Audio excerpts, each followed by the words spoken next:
యెషయా గ్రంథము 48వ అధ్యాయము 18వ వచనం. యెషయా గ్రంథము 48వ అధ్యాయము 18వ వచనం.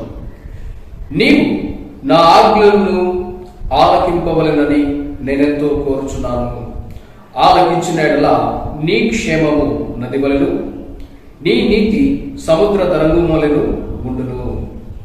ఇక్కడ దేవుడు సెలవిస్తున్న మాట ఏంటంటే, నీవు నా ఆజ్ఞలను ఆలకింపవలనని నేనెంతో కోరుచున్నాను. దేవుడు కోరడం మాత్రం కాదు, ఆయన ఎంతో కోరుచున్నాడట. ఎందుకని?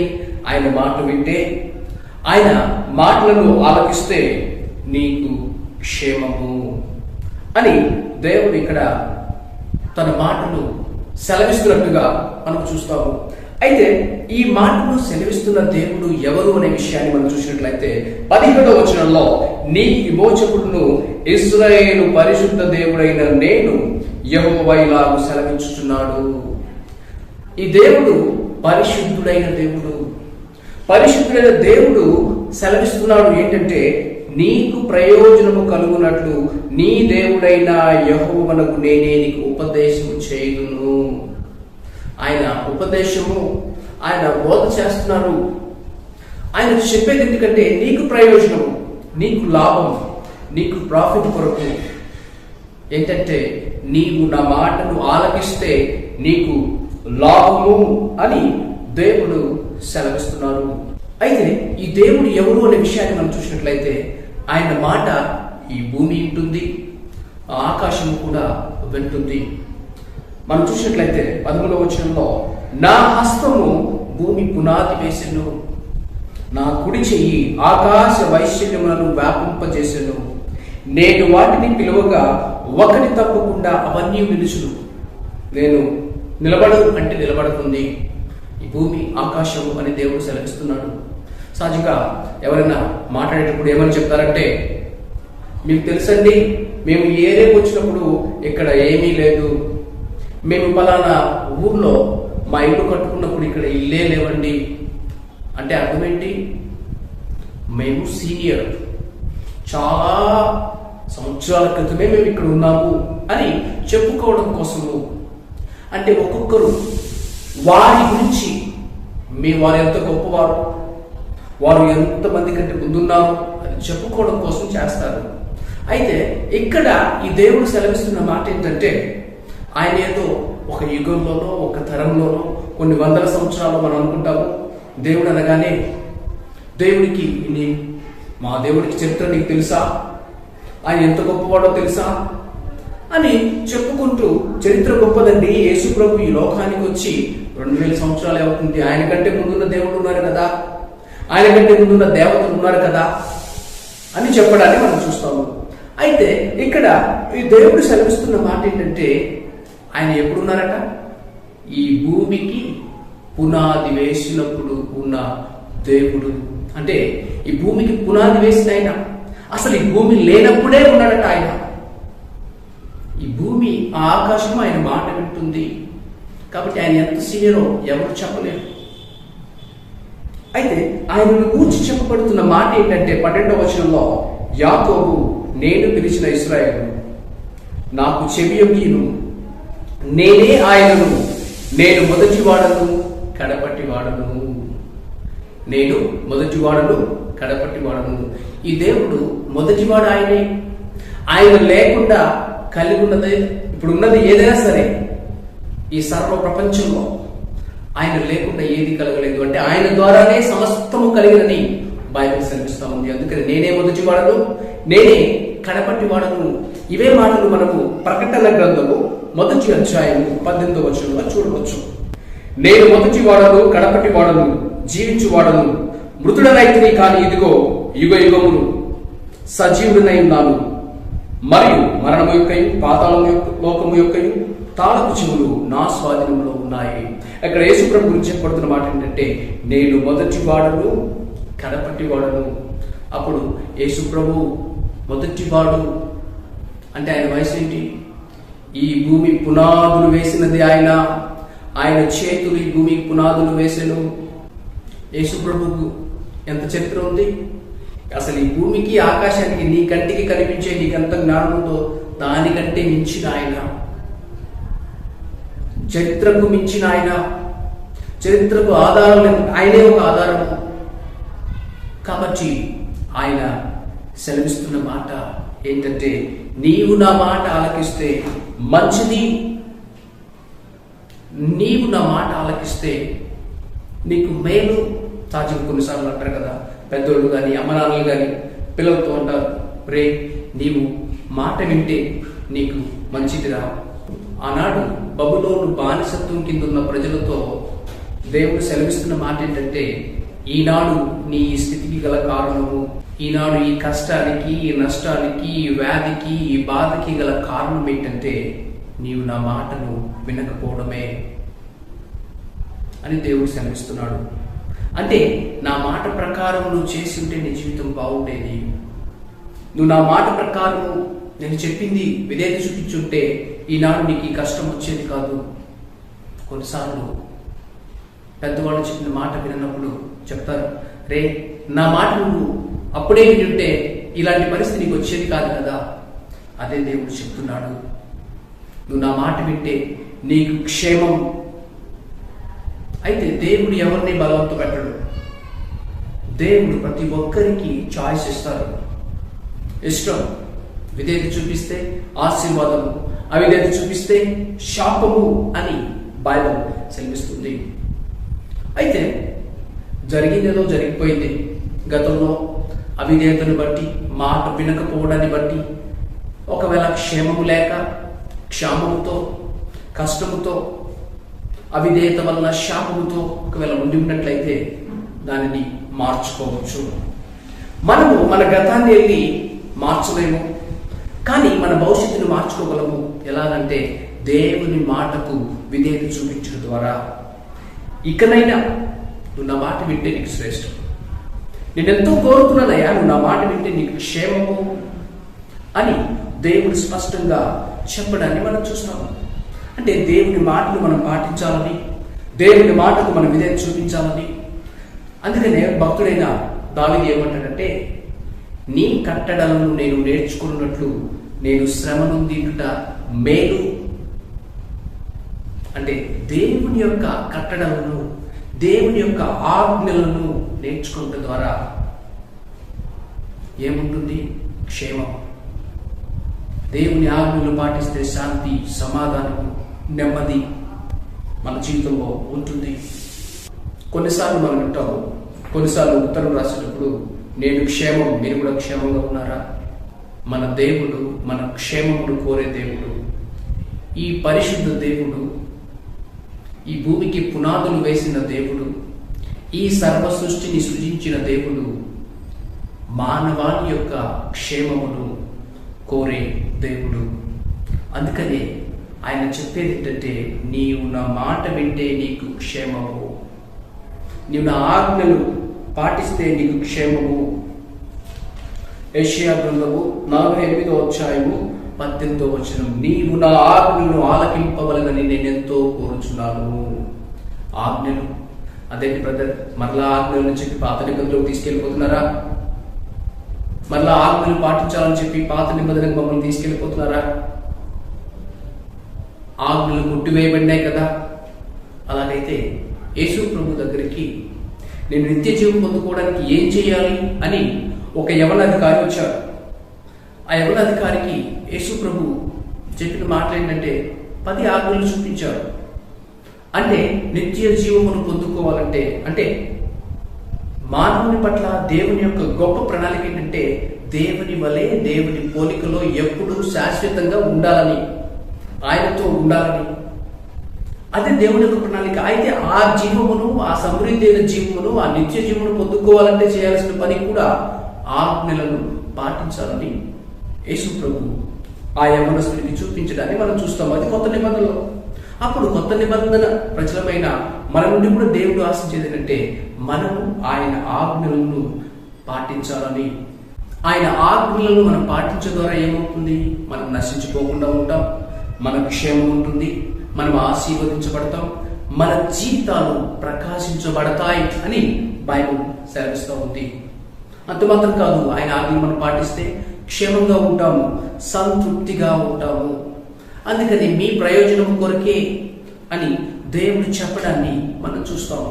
15వ వచనంలో యెషయా గ్రంథము 48:15, నేనే ఆజ్ఞ ఇచ్చిన వాడును, నేనే అతన్ని పిలిచి తిని, నేనే అతన్ని రప్పించి తిని, అతని మార్గము తేజరిల్లును, నా యొద్దకు రండి. ఈ మాట ఆలకించుంటే, ఈ మాట ఆలకిస్తే నీ మార్గము తేజరిల్లుతుంది అని దేవుడు సెలవిస్తా ఉన్నాడు. కాబట్టి దేవుని యొక్క ఆజ్ఞలు ద్వితీయోపదేశకాండం 5వ అధ్యాయంలోను, నిర్గమకాండం 20వ అధ్యాయంలోను మనం చూడవచ్చు. నిర్గమకాండం 20వ అధ్యాయంలో దేవుని యొక్క ఆజ్ఞలు ఏంటంటే, నేను తప్ప వేరొక దేవుడు నీకు ఉండకూడదు. దేవుడు చెప్పేది ఏంటంటే, నేను తప్ప వేరొక దేవుడు నీకు ఉండకూడదు. పైన ఆకాశం అందే గాని, క్రింద భూమి అందే గాని. మరొక ఆజ్ఞ ఏంటంటే, విగ్రహమైనను నీవు చేసుకొనకూడదు. అంటే విగ్రహ ఆరాధన చేయకూడదు. నేనే నీకు దేవుడుగా ఉండాలి, ఒకటి. రెండవది, నువ్వు విగ్రహారాధన చేయకూడదు. అంటే ఏ విగ్రహాన్ని పూజించకూడదు, ఏ విగ్రహాన్ని సేవించకూడదు, ఏ విగ్రహాన్ని కూడా హృదయంలో పెట్టుకోకూడదు అని దేవుడు సెలవిస్తున్నాడు. విగ్రహారాధన అనగానే ఈ రోజుల్లో ఏదో విగ్రహారాధన చేసే వాళ్ళనే గురించి కాదు, చాలా మంది ఈవెన్ క్రైస్తవులు కూడా యేసు ప్రభు ఫోటోలు, యేసు ప్రభు సంబంధించిన ఆయన ఫోటోలాగా లేదా చెక్కలతో కూడిన వాటిని కూడా విగ్రహారాధన చేస్తున్నారు. కొద్దిమంది సమాధులను పూజిస్తున్నారు. దేవుని సేవకుల సమాధులు కూడా వారికి విగ్రహముగా మారిపోయింది. ఈ సమాధి చుట్టుకొను తిరిగితే లేదా ప్లాన్ ప్రదేశానికి వెళ్తే నీకు ఇలా జరుగుతుంది, అలా జరుగుతుందని కొన్ని ప్రదేశములు వారికి విగ్రహంగా మారిపోయినాయి. అయితే దేవుడు చెప్పేది అంటే, ఏ విగ్రహాన్ని నువ్వు చేసుకోకూడదు. అయితే ఒక్క మాటలో చెప్పాలంటే, ఈ నిర్గమకాండం 20వ అధ్యాయంలో మనం చూసినట్లయితే ఈ వచనాలు మనకు చెప్పేది ఏంటంటే, మొదటి వచనము నుండి 5 వచనాల వరకు మనకు దేవుడిచ్చే ఆజ్ఞ ఏంటంటే, నీ పూర్ణ మనసుతో, నీ పూర్ణ ఆత్మతో, నీ పూర్ణ బలంతో నీ దేవుడైన యెహోవాను ప్రేమించాలి. అంటే పూర్ణంగా ప్రేమించాలి. ప్రేమించకపోతే ఏమవుతుంది? మనకు దేవుడు స్పష్టంగా చెప్పారు, ప్రేమిస్తే ఆశీర్వాదము, ప్రేమిస్తే నన్ను ద్వేషించు వారి విషయంలో 3-4 తరాల వరకు తండ్రుల దోషం పిల్లల మీదకి రప్పించును. కాబట్టి 3వ ఆజ్ఞ ఏంటంటే, నీ దేవుడైన యెహోవా నామమును వ్యర్థముగా ఉచ్చరించకూడదు. వ్యర్థంగా దేవుని నామాన్ని జరిగే ప్రతిదానికి ఓ మై గాడ్ అంటే దేవుడే ఆ నాశనానికి కారణం అన్నట్టు బైబిల్లో మనం చూస్తాం. ఏ నాశనమునకు దేవుడు కారకుడు కాదు. మనిషి తన యొక్క పాపమును బట్టి తన మీదికి నాశనమును కొని తెచ్చుకుంటాడు. మనిషి యొక్క అవిధేయతను బట్టి తన మీదికి నాశనమును తెచ్చుకుంటాడు. కాబట్టి వ్యర్థంగా ప్రతిదానికి దేవునితో కట్టకూడదు.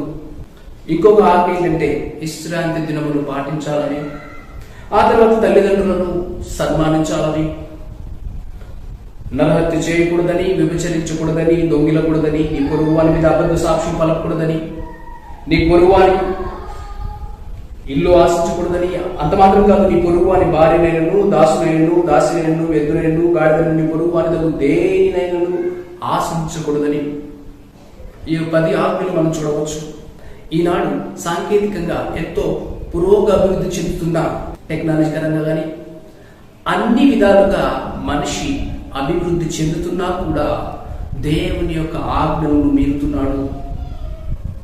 దేవుడు చెప్పారు ఏంటంటే, నేను తప్ప వేరొక దేవుడు నీకు ఉండకూడదు అని. అంటే మనిషి రకరకాల అనేకమైన దేవుళ్ళు దేవతలను తన కొరకు చేసుకుంటున్నాడు.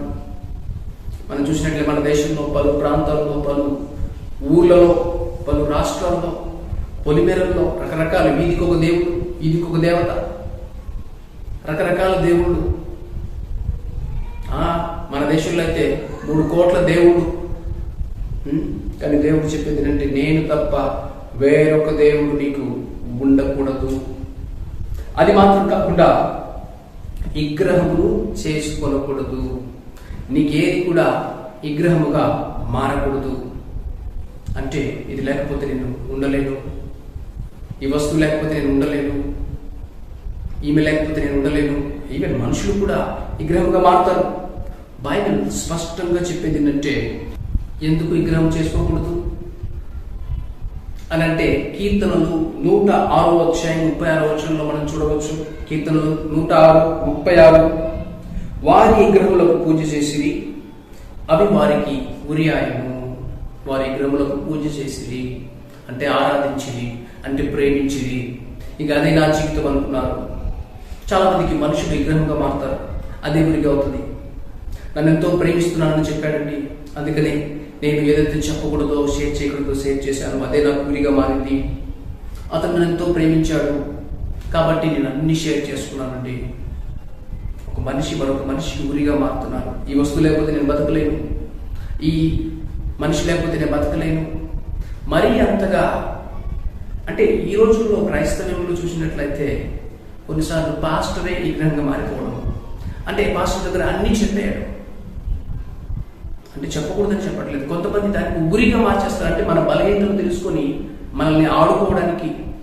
కాబట్టి ఎవరిని అంతగా నమ్మకూడదు, ఎవరిని అంతగా ప్రేమించకూడదు. దేవుణ్ణి మాత్రమే ప్రేమించాలి. మన పూర్ణ మనసుతో, పూర్ణాత్మతో, పూర్ణ బలముతో మన దేవుడిని యెహోవాను మనం ప్రేమించే వారిగా ఉండాలి.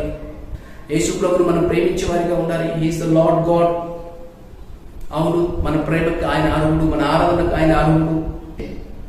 అందుకనే దేవుడు ఏ విగ్రహం చేసుకోకూడదు. అది చేసుకుంటే నీకు నష్టం, నీకు క్షేమం కాదు. అవన్నీ మాయా స్వరూపములని బైబిల్ స్పష్టంగా సెలవిస్తూ ఉంది. ఈ విగ్రహాలు ఈ రోజుల్లో వాట్సాప్, ఫేస్బుక్,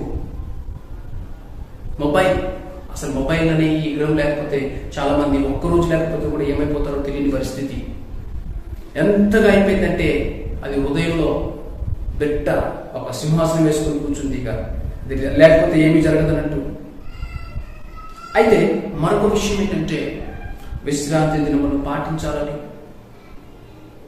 కొద్దిమంది విశ్రాంతి దినము, దేవుడి దినము రాగానే ఆ రోజుల్లోనే సెలవు దినం ఉందండి, ఆ రోజుల్లోనే క్లబ్బులు, పబ్బులు ఎంజాయ్ చేయాలి.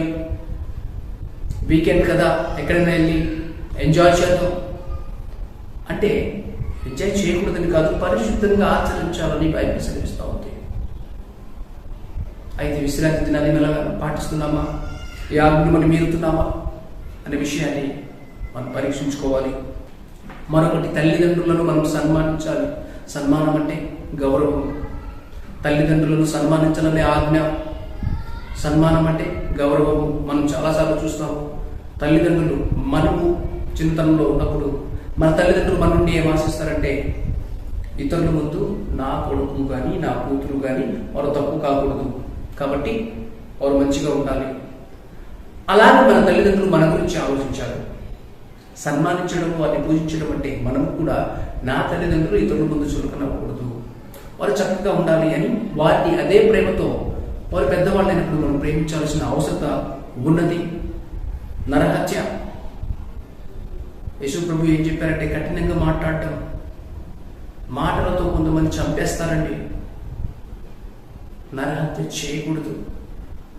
మరొకటి ఏంటంటే వ్యభిచారం, వ్యభిచరించకూడదు. ఇది భయంకరమైన పాపము. యేసు ప్రభు చెప్పారు, మోహపు చూపుతో చూస్తేనే పాపమని. ఎక్కడ? హృదయంలో పాపం చేశాడంట. మోహపు చూపు చూసేవాడు హృదయంలో అప్పటికే పాపం చేశాడని. ఈ రోజుల్లో మనిషి పొద్దున లేచే సాయంత్రం వరకు ఆ మొబైల్లో ఏది చూసినా, ఆ షార్ట్స్ చూసినా, కొంతమంది వ్యభిచారము, ఒక మనిషిని విచారంలోకి దింపడానికి అలాంటి ఆలోచనలో, అలాంటి తలంపుల్లో, అలాంటి ఊహల్లో బతికేటట్టు చేయడానికి బతుకుతున్నారు, వాళ్ళు చూపించుకోవడానికి. అయితే మన కంటి ముందు కనబడే సినిమాలు, సీరియల్స్, షార్ట్స్, డ్యాన్స్, ఎంటర్టైన్మెంట్ పేరుతో చూపించుకుంటూ మరొక మనిషి యొక్క ఆలోచనని, తలంపుని, హృదయాన్ని చెడగొడుతున్నారు. రకంగా చెప్పాలంటే ఈ సినిమాలకి, ఈ సీరియల్స్, లేకపోతే ఈ షార్ట్స్ పేరుతో రకరకాల హంగులతో, ఆర్భాటాలతో, డ్రెస్సులు లేకుండా హాఫ్ డ్రెస్ వేసుకుని చూపించుకునే వాళ్ళందరూ ఏం చేస్తున్నారంటే వ్యభిచారం చేయిస్తున్నారు. ఒక మనిషిని గుడ్డివాడిగా చేస్తున్నారు. అదేదో ఒకేసారి జరగలేదు, భయంకరమైన కార్యాలు. హృదయంలో ఉంది. హృదయంలో ఉన్నది ఒకరోజు బయటకు వస్తుంది కదా.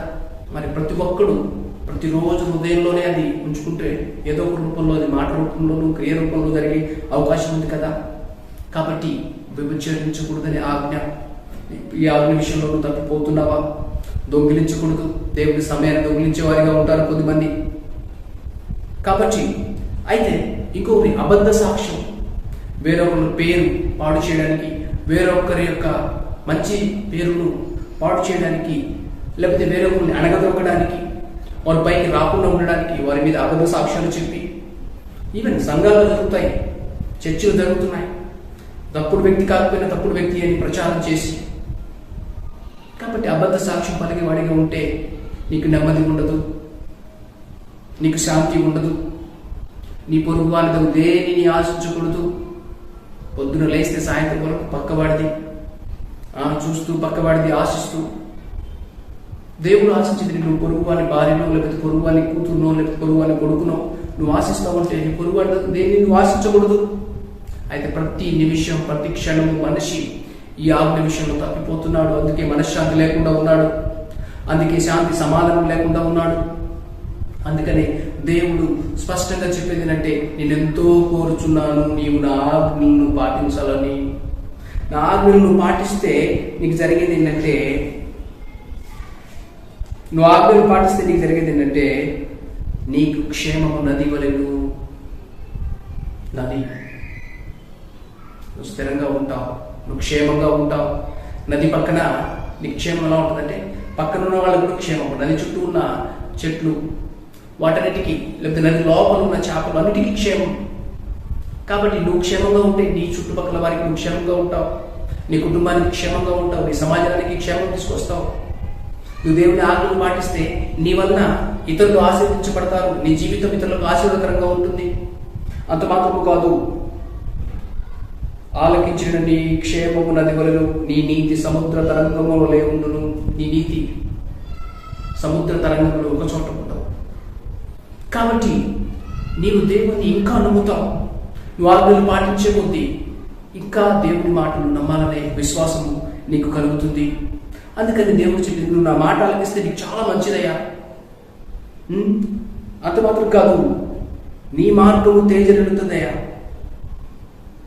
మనం చూస్తున్నాము ఈ రోజుల్లో దేవుని మాటకు, ఆజ్ఞలకు ఇష్టపడని వారు వారికి ఇష్టమైన దారిలోకి వెళ్ళి ఇష్టం వచ్చినట్టుగా జీవించి మనశ్శాంతి లేని వారిగా, సమాధానం లేని వారిగా ఎందరో ఉండడాన్ని చూస్తాము.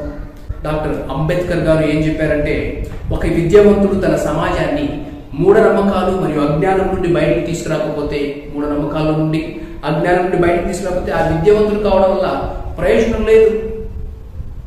కాబట్టి అజ్ఞానులుగా ఉండడము దేవుని యొక్క ఉద్దేశము కాదు.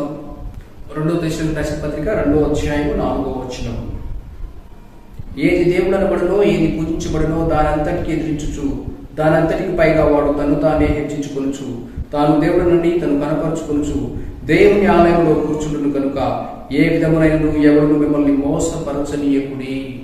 ఎవరు కూడా మిమ్మల్ని మోసం చేయకుండా చూసుకోండి. ఎందుకని దేవుడు అనబడిన దాన్ని నేనే దేవుడు అంటాడంట. ఒక మనిషి పాపి అయిన మనిషి, దుర్మార్గులు, కొంతమంది దుర్మార్గులు, దుష్టులు ఉంటారు, విచారులు ఉంటారు, మోసం చేసేవాళ్ళు ఉంటారు. వాళ్ళు నేను దేవుడు అంటారు.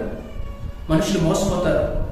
దేవుడు అంటే పరిశుద్ధుడు. అందుకనే మనం ఇందాక విన్నాము, ఈ మాటలు చెప్పేది ఆశమాష ఏదో సహజమైన దేవుడు కాదు. ఆయన పరిశుద్ధుడు, పరిశుద్ధులైన దేవుడు. ఆయన మాట వినాలని ఆశపడుతున్నాడు. మీరు మోసపోవద్దు. నిజ దేవుణ్ణి మీరు సేవించాలి, నిజ దేవుణ్ణి మీరు ప్రేమించాలి, నిజమైన దేవుణ్ణి ఆశించాలి, పరిశుద్ధులైన దేవుడు మాట వినాలి. కానీ అడ్డం వచ్చే ప్రతి ఒక్కరు దేవుడే అన్నా, మన కంటి మీద కనబడుతూ విభిచారకుడు నేను దేవుణ్ణి, నన్ను పూజించు, నన్ను మొక్కు అని మొక్కించుకున్న వాళ్ళు ఎంతమంది లేరు ఈ సమాజంలో? ఎంతమంది మోసపోవట్లేదు? విభిచారిని తెలుసు, తిరిగిపోతుంది తెలుసు, త్రాగుపోతుంది తెలుసు. అలాంటి వారు కూడా దేవుడిగా చలామణి అవుతున్నారు. అయితే దేవుడు చెప్పిందంటే, మీరు మోసపోవడం దేవుని చిత్తము కాదు. 1 కొరింథీయులకు రాసిన పత్రిక 5వ అధ్యాయం 11వ వచనం. 1 కొరింథీయులకు రాసిన పత్రిక 5వ అధ్యాయం 11వ వచనం. ఇప్పుడైతే సహోదరుడు అనబడిన వాడెవడును జారుడుగాను అంటే ఒక విశ్వాసి నువ్వు అయిన తర్వాత, దేవుని బిడ్డగా మారిన తర్వాత జారుడుగా ఉండకూడదు. జాగ్రత్తను పెళ్లికి ముందు పాపం చేసేవాడుగా ఉండకూడదు. లోబిగాను, విగ్రహారాధన చేసేవాడుగాను, తిట్టుబోతుగాను, ఇష్టం వచ్చినట్టుగా బూతులు తిడతారు, అలా ఉండకూడదు. త్రాగుబోతు ఉండకూడదు. దోచుకునేవాడుగా నన్ను అట్టివాడితో సాంగత్యం చేయకూడదు, భుజింపకూడదని మీకు రాయించున్నాను. అట్టివారితో ఏం చేయకూడదు?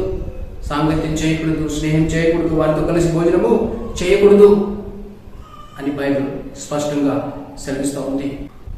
ఎందుకని అట్టివారితో స్నేహం చేయకూడదు?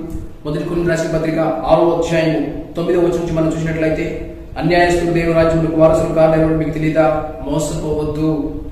జారులైనను, విగ్రహార్థకులైనను, విచారులైనను, ఆడగితనములైనను వీరు దేవుని రాజ్యంలో ప్రవేశించలేరు.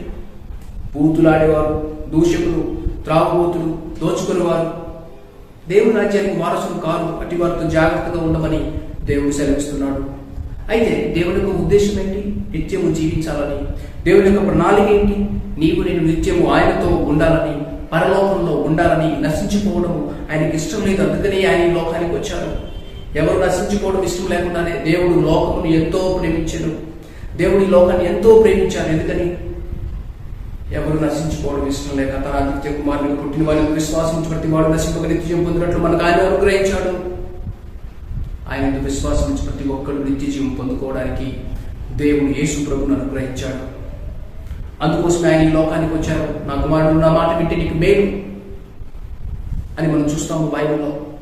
కాబట్టి నీ క్షేమము నదివలను, నీ నీతి సముద్ర తరంగంలో ఉండాలంటే దేవుని మాటను విధేయత చూపించాలి. నీతి. అబ్రహాము దేవుని నమ్మిన అతనికి నీతిగా ఎంచబడెను.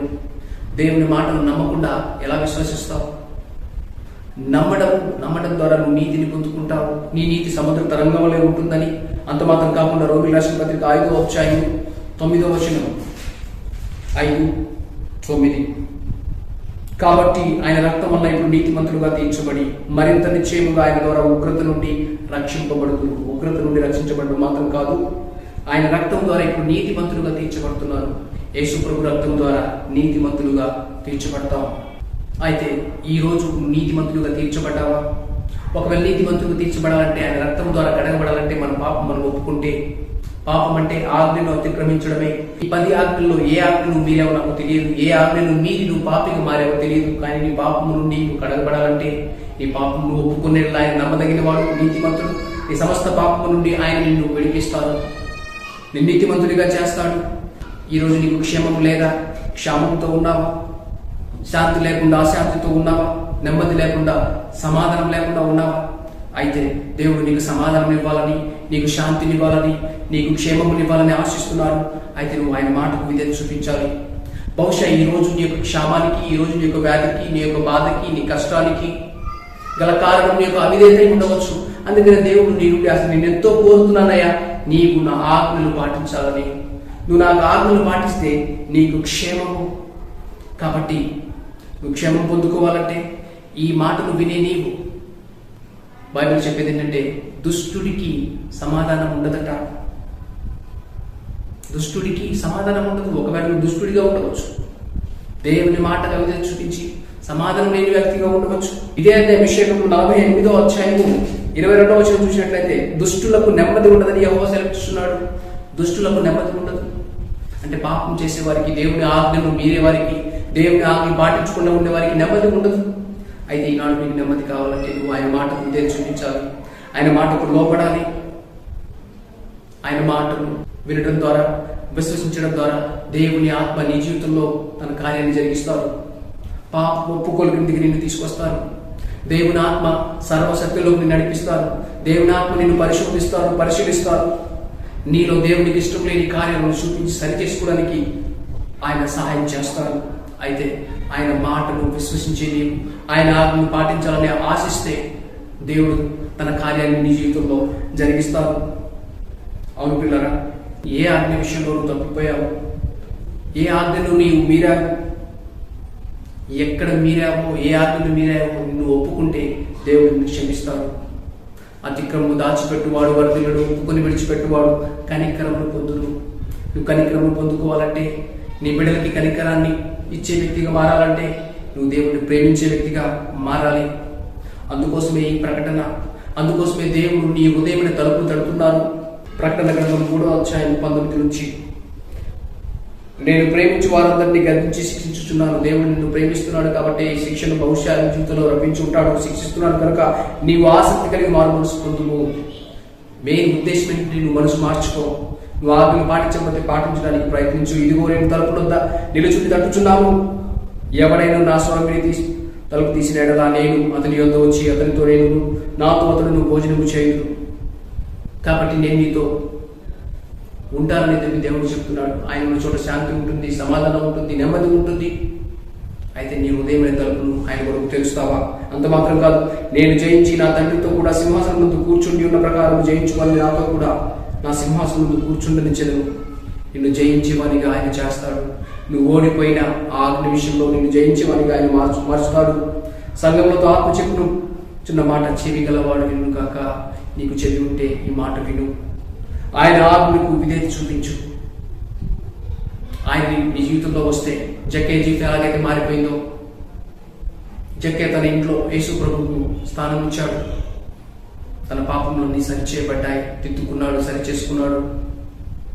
తండ్రి దగ్గర తండ్రి ఆజ్ఞను పాటించడం ఇష్టం లేని కుమారుడు తప్పిపోయిన కుమారుడు మరలా వచ్చి, నాయన నీ మాట వింటాను అని వచ్చిన తన కొడుక్కి శాంతి, సమాధానము, ఆశీర్వాదం మనం చూస్తాము. కాబట్టి నువ్వు తప్పిపోయిన కుమారుడు వలె తండ్రి మాట వినడం ఇష్టం లేకుండా ఆయనకు దూరం అయ్యావా? అయితే చేయాల్సిన పని ఏంటంటే, నీకు వ్యతిరేకంగా నేను పాపం చేశాను, నీ ఆజ్ఞ నేను మీరాను, ఇకపై నీ మాటలు నేను పెట్టాను. నువ్వెంతో కోరుతున్నావు కదా నాయన, నీ మాట వినాను, నేను విధేయత చూపిస్తాను, నేను ఆలకిస్తాను, నేను పాటిస్తాను అని చెప్తే నీకు క్షేమము, అని చెప్తే నీకు శాంతి, సమాధానం. ఆయన ఆజ్ఞల మార్గంలో జీవం ఉంది. ఆయన ఆజ్ఞల మార్గంలో సంతోషం ఉంది, సమాధానం ఉంది. ఈనాడు నీ అవిధేయతను ఒప్పుకొని ఆయన ఆజ్ఞలను పాటించడానికి ఇష్టపడినట్లయితే దేవుడు ఆశించే ఆయన కోరిక నీ జీవితంలో నెరవేర్చబడుతుంది. ఆయన క్షేమాన్ని, ఆయన శాంతిని, ఆయన సమాధానాన్ని అనుగ్రహించి నీ జీవితాన్ని దీవిస్తాడు. ఎవరైతే దీవించబడాలని, ఆశీర్వదించబడాలని, క్షేమం కావాలని, శాంతిని కావాలని కోరుచున్నారో చిన్న ప్రార్థన చేయండి. చిన్న ప్రార్థన చేసుకుందాం. తండ్రి, మమ్మల్ని ప్రేమించి మీరు మాకు అనుగ్రహించిన మీ మాటలను బట్టి నీకు వందనాలు నాయన. మీరు ఎంతో కోరుచున్నారు మేము నీ ఆజ్ఞలను పాటించాలని. నాయన, ఎందరైతే ఈ మాటలు వింటున్నారు మా ప్రియులు ఒక్కొక్కరు నీ ఆజ్ఞలు పాటించేవారిగా చేయండి. నీ ఆజ్ఞలు పాటించడం ద్వారా వారి జీవితంలో క్షేమము, సమాధానము, నెమ్మదిని, ఆశీర్వాదము చూసినట్లు సహాయం చేయమని యేసు నామమున ప్రార్థించి వేడుకొనుచున్నాము తండ్రి. ఆమేన్.